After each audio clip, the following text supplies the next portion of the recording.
Shri Sai Satcharita, Chapter 50, Part 2. In the evening, Shama came to Mirikers, who introduced him to Kaka Sahib.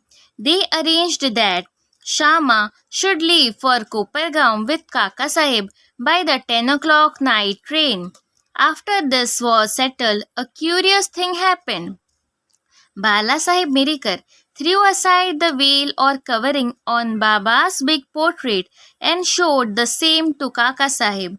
He was surprised to see that he, whom he was going to meet at Shirdi, was already there in the form of his portrait to greet him at this juncture.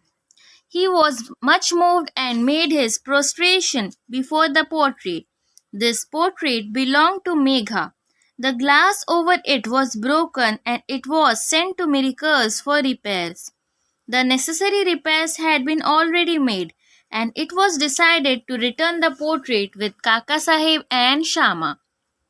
Before 10 o'clock, they went to the station and booked their passage. But when the train arrived, they found that the second class was overcrowded and that there was no room for them. Fortunately, the guard of the train turned out to be an acquaintance of Kaka Sahib, and he put them up in the first class. Thus, they travelled comfortably and alighted at Kopargaon. Their joy knew no bounds when they saw their Nana Sahib Chandorkar, who was also bound for Shirdi.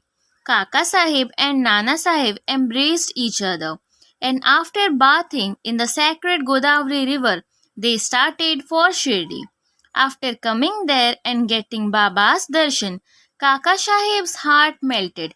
His eyes were full of tears and his heart was overflowing with joy. Baba said to him that he was also waiting for him and had sent Shama ahead to receive him. Kaka Sahib then passed many happy years in Baba's company. He built a vada in Shirdi, which he made more or less his permanent home. The experience he got from Baba are so manifold that it is not possible to relate them all here. The readers are advised to read a special Kaka Sahib Dikshit number of Shri Sai Leela magazine volume 12 number 6 to 9. We close this account with the mention of one fact only. Baba had comforted him by saying that in the end he will take him in air coach Viman, that is, secure him a happy death. This came out true. On the 5th July 1926, he was traveling in the train with Hemant Pant and talking about Sai Baba. He seemed deeply engrossed in Sai Baba.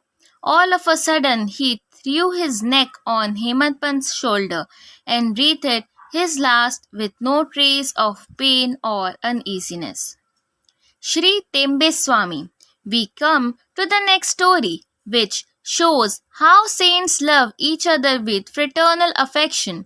Once, Shri Vasudevanand Saraswati, known as Shri Tembe Swami, encamped at Rajamahindri, Andhra country on the banks of the Godavari.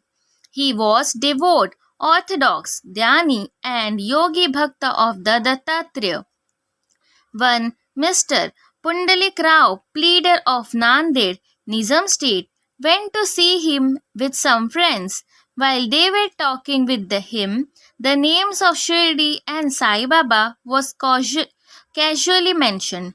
Hearing Baba's name, the Swami joined hands with reverence and, taking a coconut, gave it to Pundalik Rao and said to him, "Offer this to my brother Sai with my pranam and request him not to forget me, but ever love me."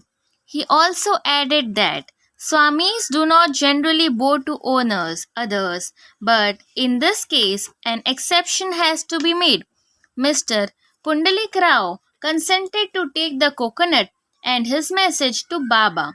The Swami was right in calling Baba a brother, for as he maintained an Agnihotra, sacred fire, day and night in his orthodox fashion, Baba too kept his Agnihotra, that is, dhoni ever burning in the masjid.